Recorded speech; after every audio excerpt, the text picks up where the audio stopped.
नमस्कार, जय हिंद, वंदे मातरम, भारत माता की जय।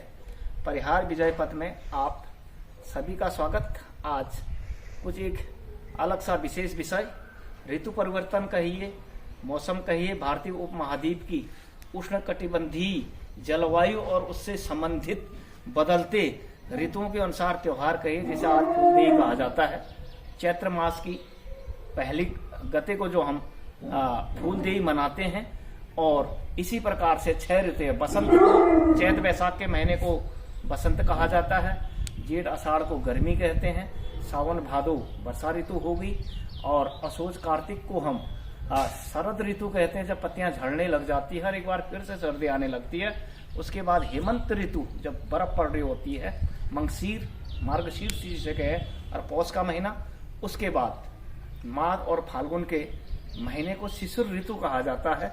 तो सूर्य की उपस्थिति, पृथ्वी का उसका चक्कर लगाना, और इस उपमहाद्वीप में जलवायु परिवर्तन के आधार पर जो त्योहार, संस्कृति, लोक मान्यताएं जो हैं, उनकी आज बात करेंगे। घर गांव की अगर बात की जाए तो वहां पर दल के दल बच्चों के दरवाजों पर फूल डालने आते हैं, पीले वस्त्रों में लोग होते हैं, और फूलदेई के त्योहार को मनाया जाता है। जैसे लेकिन निराशा की बात, देहरादून जैसे क्षेत्र में हम धीरे धीरे संस्कृति को भूल जाते हैं। थोड़ा सा ये फूल खुद ही हम लोगों ने डाले हैं, कोई बच्चों का दल नहीं आया।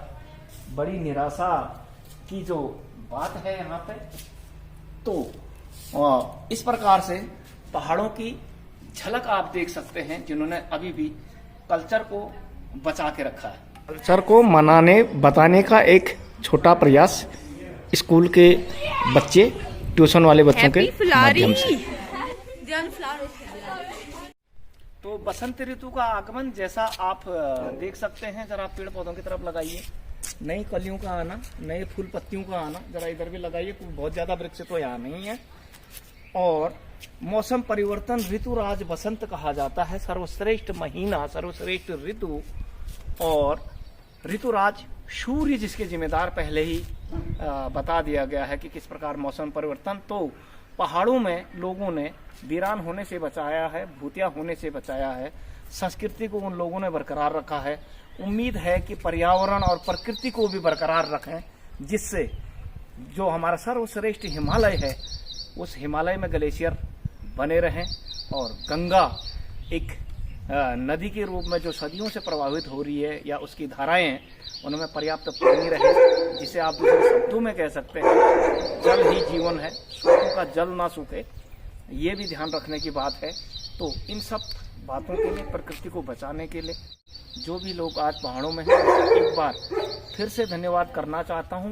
हम लोग भी यहाँ पे टेम्परेरी बेस पॉइंट के तौर पर रहते हैं, क्योंकि एजुकेशन सुविधाएं इत्यादि के लिए, और मूल रूप से निवासी देहरादून के नहीं है, बल्कि हम लोग भी पहाड़ी क्षेत्रों के हैं।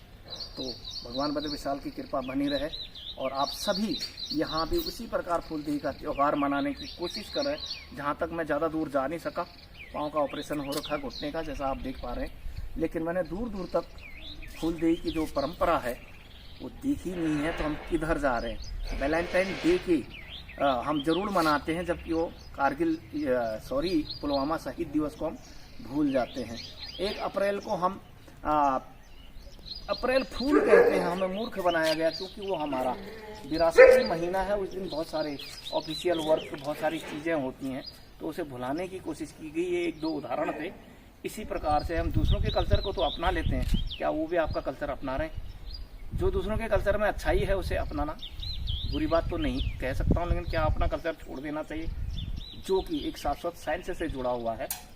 तो अपने कल्चर, अपनी परंपरा को कभी ना भूलें। धन्यवाद, नमस्कार, जय हिंद, वंदे।